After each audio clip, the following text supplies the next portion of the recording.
Hi ಎಲ್ಲರಿಗೂ ನಮಸ್ಕಾರ. Welcome back to Sanvana vlog. ಇವತ್ತಿನ ವಿಡಿಯೋದಲ್ಲಿ ಒಂದು ಮನೆಮದ್ದು ನೋಡೋಣ. ಶೀತ, ಕೆಮ್ಮು, ನೆಗಡಿಗೆ ಇದೊಂದು 100% ರಿಸಲ್ಟ್ ಕೊಡುವಂಥ ಮನೆಮದ್ದು ಅಂತಲೇ ಹೇಳ್ಬೋದು. ಹೇಗೆ ಮಾಡೋದು ಅಂತ ನೋಡೋಣ. ಗ್ಯಾಸ್ ಮೇಲೆ ಒಂದು ತವಾನ ಬಿಸಿ ಮಾಡಿಕೊಂಡು ಅದ್ರ ಮೇಲೆ ದೊಡ್ಡಪತ್ರೆ ಎಲೆ ಮತ್ತು ಒಂದು ಚಿಕ್ಕ ಶುಂಠಿ, ಚಿಕ್ಕ ಈರುಳ್ಳಿ, ವಿಳ್ಯದೆಲೆ ಮತ್ತು ತುಳಸಿನ ಈ ಥರ ಬಿಸಿ ಮಾಡ್ಕೊಬೇಕು. ಸ್ವಲ್ಪ ಬಿಸಿ ಆದರೆ ಸಾಕು. ಈ ಮನೆಮದ್ದನ್ನ 6 ತಿಂಗಳು ಮಗುವಿಂದ ಎಲ್ಲ ವಯಸ್ಸಿನವರು ತೊಗೊಬೋದು. ಸ್ವಲ್ಪ ಬಿಸಿ ಆದರೆ ಸಾಕು, ತುಂಬ ಬಿಸಿ ಮಾಡಬೇಡಿ. ಎಲೆ ಎಲ್ಲ ಸುಟ್ಟು ಒಂಥರ ಒಣಗ್ದಂಗೆ ಆಗ್ಬಿಡತ್ತೆ, ಆವಾಗ ರಸ ಬರೋದಿಲ್ಲ. ಇಲ್ಲಿ ನಾನು ತೋರಿಸ್ತಾರೋ ಇಂಗ್ರೀಡಿಯೆಂಟ್ಸ್ ಎಲ್ಲ ನಿಮಗೆ ಗೊತ್ತಿದೆ.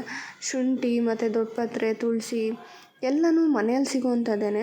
ನಾವು ಅಲ್ಲಿ ಇಲ್ಲಿ ಹೋಗಬೇಕು ತರಬೇಕು ಅನ್ನೋದೇನಿರೋದಿಲ್ಲ. ಮನೆಯಲ್ಲಿರುವಂಥ ವಸ್ತುಗಳನ್ನ ಉಪಯೋಗಿಸ್ಕೊಂಡೇ ಈ ಥರ ಒಂದು ಮನೆಮದ್ದು ಮಾಡಿಕೊಂಡು ಕೊಡಿ ಮಕ್ಕಳಿಗೆ. ಎಷ್ಟು ಬೇಗ ಕೆಮ್ಮು ನೆಗಡಿ ಕಡಿಮೆ ಆಗುತ್ತೆ ನೀವೇ ನೋಡ್ಬೋದು. ದೊಡ್ಡಪತ್ರೆ ಎಲೆ ನಿಮ್ಮ ಮನೇಲಿ ಇಲ್ಲ ಅಂದರೆ ಅಕ್ಕಪಕ್ಕದಲ್ಲಂತೂ ಸಿಕ್ಕೇ ಸಿಗುತ್ತೆ. ಮಕ್ಕಳಿರೋ ಮನೆಯಲ್ಲಂತೂ ದೊಡ್ಡಪತ್ರೆ ಗಿಡ ಇರಲೇಬೇಕು. ಇಲ್ಲ ಅಂದರೆ ಇವತ್ತೇ ಒಂದು ಗಿಡ ಹಾಕೊಳ್ಳಿ. ಅದನ್ನೆಲ್ಲ ಈಗ ಒಂದು ಕುಟಾಣಿಗೆ ಹಾಕ್ಕೊಂಡು ಕುಟ್ತಾ ಇದ್ದೀನಿ.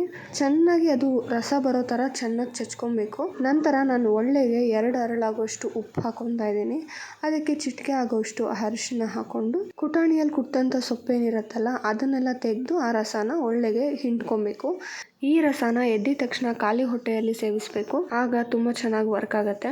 ಮನೆಯಲ್ಲಿ ಮಕ್ಕಳಿಗೆ ಕೆಮ್ಮು ನೆಗಡಿ ಎಲ್ಲ ಆಗಿಬಿಟ್ರೆ ಮಕ್ಕಳನ್ನ ಸುಧಾರಿಸೋದಂತೂ ತುಂಬಾ ಕಷ್ಟ ಆಗ್ಬಿಡತ್ತೆ ಪೇರೆಂಟ್ಸ್ ಆದವ್ರಿಗೆ. ಸೊ ನಮಗೆ ಗೊತ್ತಾಗ್ಬಿಡತ್ತಲ್ವ ಅವ್ರು ಸೀನ್ತಿದ್ದಾರೆ ಆ ಥರ ಅಂದಾಗ ಇಂಥ ಮನೆಮದ್ದನ್ನು ಸ್ಟಾರ್ಟ್ ಮಾಡ್ಕೊಂಬಿಟ್ರೆ ಅವ್ರು ಸಿವಿಯರ್ ಆಗಿ ಕೆಮ್ಮು ನೆಗಡಿ ಆಗೋದನ್ನು ತಡಿಬೋದು. ನೋಡಿ, ಇಲ್ಲಿ ಸ್ವಲ್ಪ ನೀರನ್ನ ಹಾಕ್ಕೊಂಡು ಇನ್ನು ಸೊಪ್ಪಲ್ಲಿರುವಂಥ ರಸನೆಲ್ಲ ತೆಗೆದು ನಾನು ಒಳ್ಳೆಗೆ ಹಾಕೊತಾ ಇದ್ದೀನಿ.